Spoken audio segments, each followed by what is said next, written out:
This is the Jason Young Show with Jason Young. You didn't think we were going to get another episode, but we have. It's the Jason Young Show, but now it's the Jason Young News Show because we got sued last time for that. However, today we've got social action. That's a cool topic, right, guys? Yeah. Yeah. Really cool. I'm so happy that we did this by choice.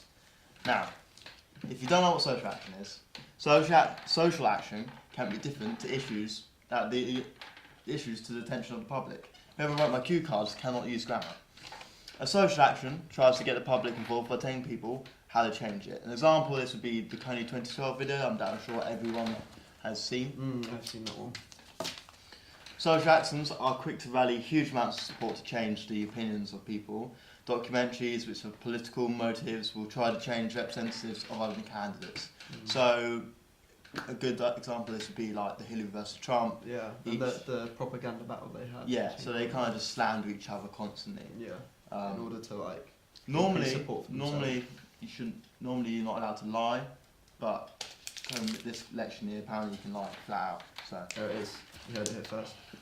Social action political campaigns change the audience's voting behaviour. This is very, very proven by manipulating the audience and their views by showing them the only way the party wants them to see. So basically, pro-Hillary adverts will basically make Hillary seem out to be the best person ever and right for the And job. Donald Trump the worst. Exactly. By showing them all the bad things he said. But in reality, they're probably just manipulating as well. And both bad as each other. Exactly. Political campaigns are a form of social action. They are trying to convince the audience that they are better than the other candidates. I don't know why that cucumber was in there, same as the last one. There it is. Social actions try to build a relationship with the subjects by telling a story and trying to make everything relatable from the audience. Didn't know that one. Social actions bring a community together. This is achieved by finding a common issue which a lot of people can rally behind. Which that's also true, but also social actions can make people rally behind an issue that doesn't even affect them. Very similar to the Kony 2012 one. Social actions will always contain information. As for them to be believable, it needs to be informed. They will use information the audience doesn't know, so it's hard hitting. So That's a shock factor. bit of shock factor, exactly. There it is. Still going. Social action is more easily accessible for non-traditional groups. To make a social action, you don't need a huge amount of money anymore, manpower. Instead, videos can be shared instantly for free on the internet, on sites like Facebook and YouTube, something that you couldn't do 20 years ago. It's changed the game completely, I think. Completely. It gives the public a bit more of a voice, wouldn't you say? Exactly. Social actions raise awareness by showing the public issues that have not been brought to light yet. So a good example is the Blackfish documentary that we'll be talking about in a minute that tells the story of Tillicum and how Tillicum is basically treated like utter crap and it's unfair. That's it. Social actions can change public's attitudes towards a subject by showing people the subject from a different perspective, which is something that we will very much so get into in a moment. And lastly and not least, social actions can infiltrate mainstream media if enough people share the news and pick it up. And even large broadcasting services which could air it on the channel. So things like the Blackfish documentary got so huge that it was mentioned on the news and other Got lots of global traditional coverage. media platforms. Thank God we can get off of that, but luckily today we are joined by an expert on the Blackfish documentary and an expert on the secret life of sex workers in Brazil. Matthew Brenzer, Secret Life of Sex Workers, Jack Smith, Blackfish. Thank you. Now, would you please like to tell us about the multiple issues raised in Blackfish? Alright, so in Blackfish we follow Tillicum, he's a killer whale locked up in SeaWorld, he was captured when he was very young, and he was brought up in a killer whale where they would train them. I think it was in Iceland or something, and they'd train them up, and he was sent to SeaWorld when he was quite young, but he's the largest orca in captivity. And basically the documentary says how these highly intelligent animals are kept in basically fish tanks, and it's not good for their mental health. So yeah.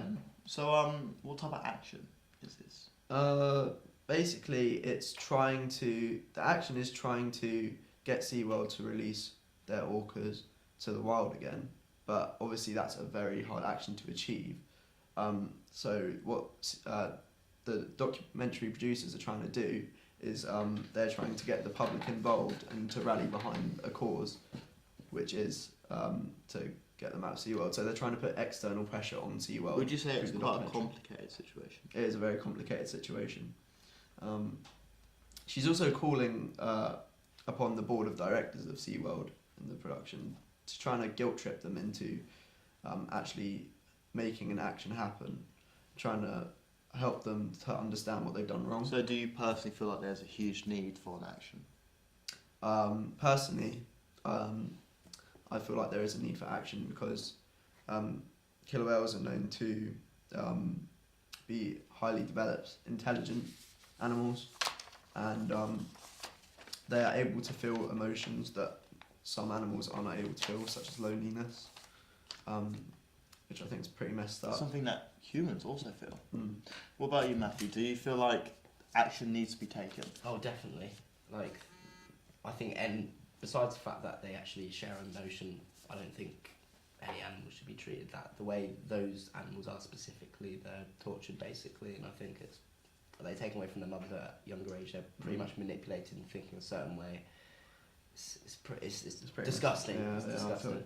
It's pretty hard as well to make the change because SeaWorld is such a huge corporation that obviously it's going to be hard to actually affect what they do legally because what they're doing is legally okay. Yeah.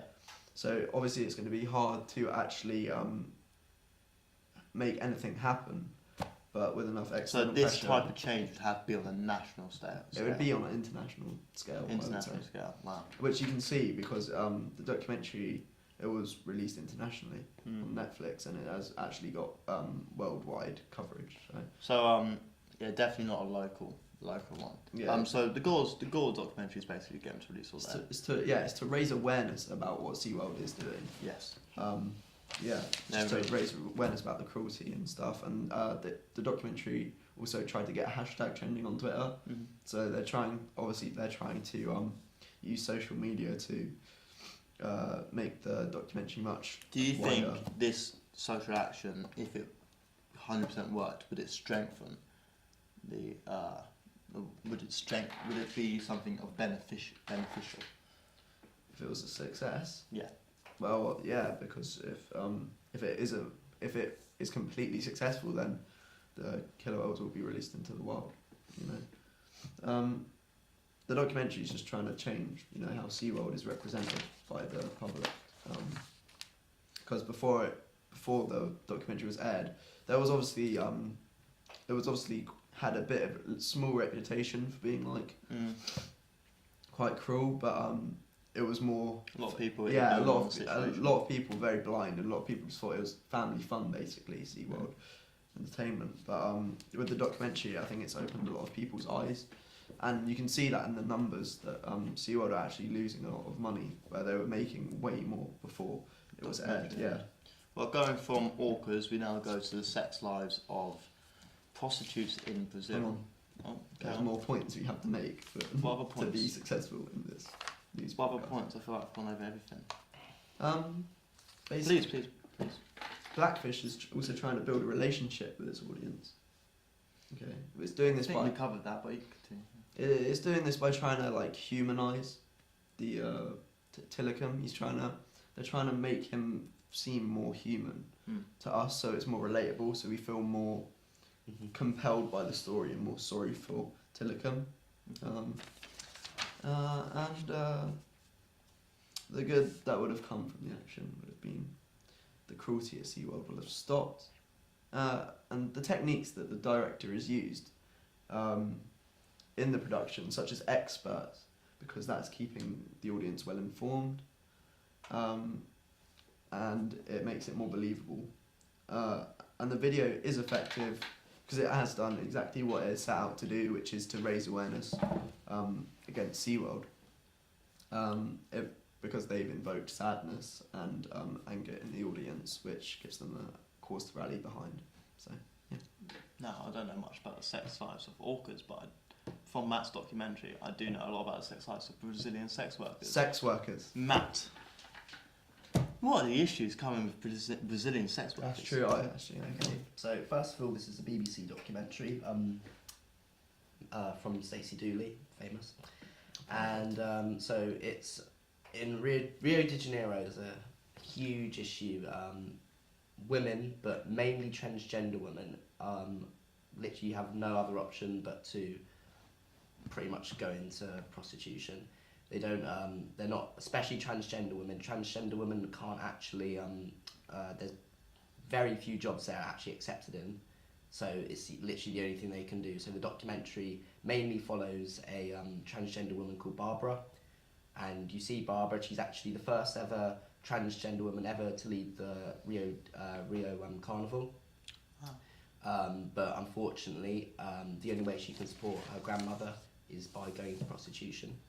And through the documentary, you get you see other prostitutes, transgender and just regular women, and then you also see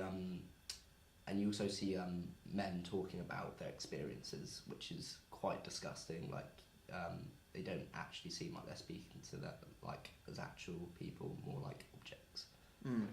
So what kind of action is this?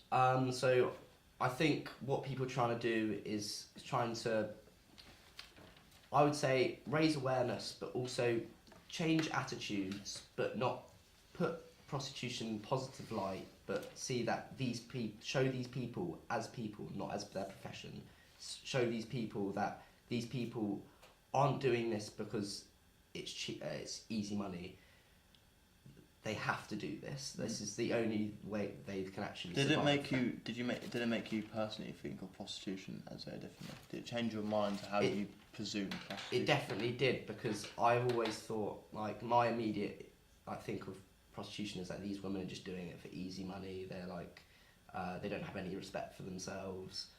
But I saw this and I just like thinking, you can see the people, you see they're actually really genuine people, and they literally have no choice in it. It does invoke a lot of sadness, and I think that's how the audience does feel towards it. Would you say that this is national, local, or international like scale documentary that is trying to? So I think it's international. I think Rio's probably the worst case of it. But there's things like that happen all over the world. Yeah, all over the world. There's like Amsterdam. You've got that. There's all different countries, but so I think it's definitely international. Has this changed your opinion on the legality of prostitution? Because I know a lot of people have different opinions on whether prostitution could the world benefit if prostitution was made legal and done as like a professional type of business, instead of it being something that you have to go and get a pimp for. Me personally, I think I don't actually see the issue with it becoming legal. Like, if someone... people are going to do it anyway. Yeah, people are going to do it anyway, and... You could regulate and make it safer. Yeah, you can make it safer. The prostitutes, for one, will be a lot more safer doing this, because in Brazil, like they have to rent out flats from different people, and it can be really dodgy doing that kind of stuff, because literally anyone can be in there, and it's not safe for anyone. So I don't see, if someone wants to pay for that service, then if someone wants to give that service some money, exactly. What's the issue? Did you say that the documentary is a campaign? Like, is it trying to campaign for something?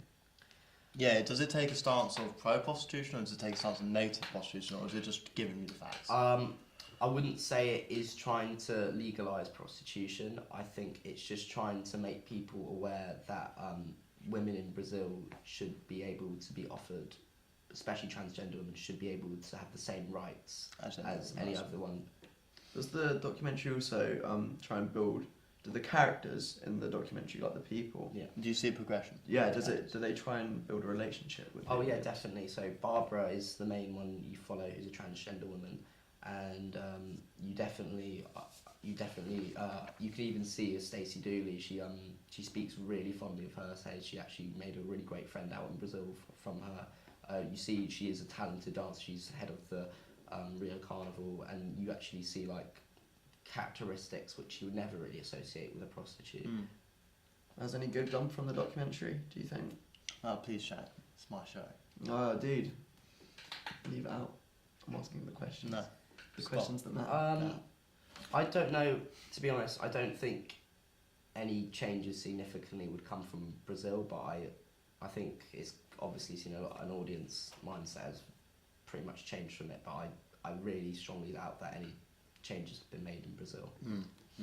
Yes. So is it quite a complicated situation then? Yeah, it is a complicated situation because women's rights is something that even England has, the UK suffered with a long time ago, and it took a very long time. And Brazil's basically a third world country, and it's very far off what the UK is, and it's going to take a lot of time. So you believe there's a huge need for action? Oh yeah, definitely. So Is there any techniques the directors used? So are there techniques that the directors use that you were quite fond of when watching the documentary? What I quite liked about it was they always showed Stacey around Barbara or other prostitutes, but they were doing it in a very social way, like they're having drinks, or they were actually like going out to like So they were like trying bars to build a together. relationship almost. Yeah, going to bars with each other, and I think that was really good because you created like a social kind of atmosphere for the people in the documentary. So it made them people sympathise with them and kind of realise that these people aren't defined by their profession, but like they have to do that. But Would you say that the documentary proves or disproves stereotypes associated with prostitution? yeah, I and think especially with definitely disproves stereotypes. So would you say, does this documentary try to strengthen the community of Rio de Janeiro, or does it just try and highlight the issues going on? I think it's mainly to highlight, to be honest. And as you said, when replying to Jack's question, not really a campaign. What kind of relationship does this build with the audience? Does this documentary build with the audience? Is it one of fondness or one of disgust to the issue? Yeah, I think it's got to be discussed because these people literally have no other options. If you hear the men who talk about these prostitutes, they're like literally talking like they're a piece of meat to the girls. The people have no other option because like they don't get accepted. Like for instance, for a good example, Barbara asked one of her friends if she could work at a school as a cleaner, and the guy just straight up laughed at her face and said, "You can't do that." Wow. Yeah, and she was friends with her. Do you think that the video and the documentary is effective?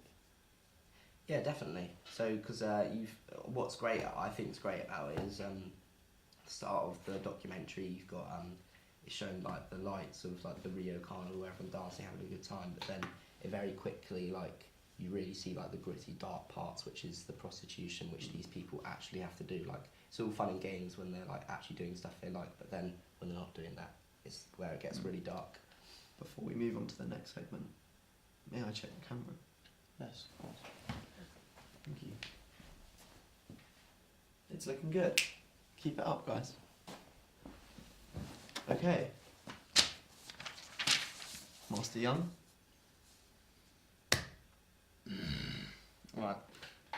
So we've talked about Blackfish. We've talked about the secret lives of sex workers in Rio de Janeiro. That we have. Now, we go to a brand new documentary that has been created by all three of us here. The documentary is titled The Gypsy Problem. Now, this is a social action campaign documentary that highlights the issues surrounding travellers and gypsies and the community surrounding them in the Berkshire Borough district, specifically Wokingham Town. What I would like for you guys to explain, what issues are being raised in this documentary, do you think? The issues being raised is basically trying to help change the perspective of how the public actually